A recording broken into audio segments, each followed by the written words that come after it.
Banku is one of the popular foods eaten in Ghana and can be paired with okra stew, okra soup, peanut butter or groundnut soup, palm nut soup, pepper sauce, even with any light soup of your choice. In fact, it can be eaten in so many ways. Today, lovelies, I want to share with you how I make mine at home, and I hope you would like it. Please stay tuned to the end as always and be inspired. Without wasting my time, lovelies, let's begin. Here I've got my banku mixture, and it's the mixture of fermented corn dough and cassava dough. Yeah, I'll go ahead and then transfer everything into my blender. And of course, I'll blend until very, very smooth. Okay, this part is totally optional, but that's how mostly I go about mine. Okay, to support your girl lovelies, please don't forget to like, comment, share the video for others to see, and I'll forever be grateful. So soon we are all done blending, and it's time to strain just to separate the pulp from the fine particles, just like this. Lovelies, if it's your first time ever seeing my video, I would love to have you here. So kindly do your girl a favor by subscribing to this channel to enjoy more of my recipes. Don't forget to also smash on the bell button to receive updates from me whenever I upload new videos. Don't forget to also recommend this channel to families and friends who may like my recipes. Okay? Finally, I'm going ahead to rinse the blender and I'll add the water to the strainer just like this. And now you see the pulp, just discard it. And next in the saucepan, I'm adding my mixture. Here we go, beautiful. And since I do not want soft banku, this consistency is just okay for me. However, if you want it soft, then add more water. Next, I'm adding turmeric powder for flavor and for color, but this is not enough, so I'm adding more, and I'll add salt to taste. I'll then go ahead and mix everything together until well incorporated. I don't know why these days I'm so addicted to turmeric powder. I don't know why. I will keep using it until I get tired of it. That's me. That's me for you. But you don't need to add turmeric powder. It's totally optional. Okay? And lovely, the moment you add your mixture to your pan, make sure from there you start stirring into circular motion, just like I've been doing from scratch. And as time goes on, it will start to thicken up just like this. And then you start to knead it against the sides of the pan, like I'm doing, just to flatten out the lumps, okay? So keep kneading, using any means possible to make this banku lump free, yeah?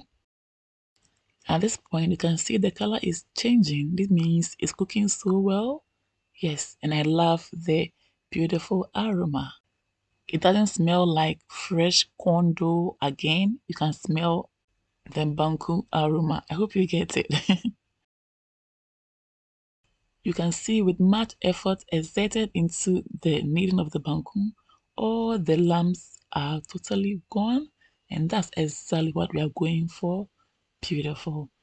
At this stage, for it to cook well, I'll go ahead and add water, just like this. The water is not that enough for me, so I'll just go ahead and add some more, okay, just like this. But at this point, the water is already boiling, so I'll just go ahead and knead it, just like this. If not, then you should wait till the water starts boiling before you knead it, or else you wouldn't get that sticky or elastic texture for your banku. Or they wouldn't hold together well. They'll start breaking apart, and that's not nice. And it also happens mostly when you use little or no cassava dough in your banku. But to me, that's not really a big deal, okay? All that matters is that the banku is well cooked and can be enjoyed with any soup or sauce of your choice, yeah? Lovelies, please don't forget to like, share, comment on the video to support your girl, yeah? At this point, because of the kind of texture I'm looking for, I'll go ahead and add some more water and I'll keep kneading and cooking until it's ready, yeah? Here we go, beautiful. I'll let it boil and then I'll continue with the kneading and cooking of the banku. Yeah. 40 to 45 minutes later, our banku is well cooked and to know it's ready. Dip your hands in water. Take some portion of the banku. If it's able to slip out of your hands, then it's ready. But if it still sticks to your hands, then it's not ready. So you continue to cook until you get this sign. Okay, here we go. Beautiful. Lovely. I love the texture of my banku. However, if you want your sauce, keep on adding water until you get the texture you are looking for. So far, so good. Our banku is ready, and I hope you've been inspired. For more of my videos, lovelies, follow me on Instagram, like and follow my Facebook page. Follow me as well on TikTok and Twitter for more updates. Please don't forget to recommend this channel to families and friends who may like my recipes. And if it's your first time here, I hope you've been inspired enough to join this amazing family. And oh, what more can I say? A very big thank you to all my followers and subscribers for always holding your girl down. I can't thank you enough. I appreciate all the love and support. And all I say is God richly bless you. Thanks for watching. See you all again in my next one. Until then, stay blessed, stay safe, be good, take care, and enjoy. Toodles! Peace out.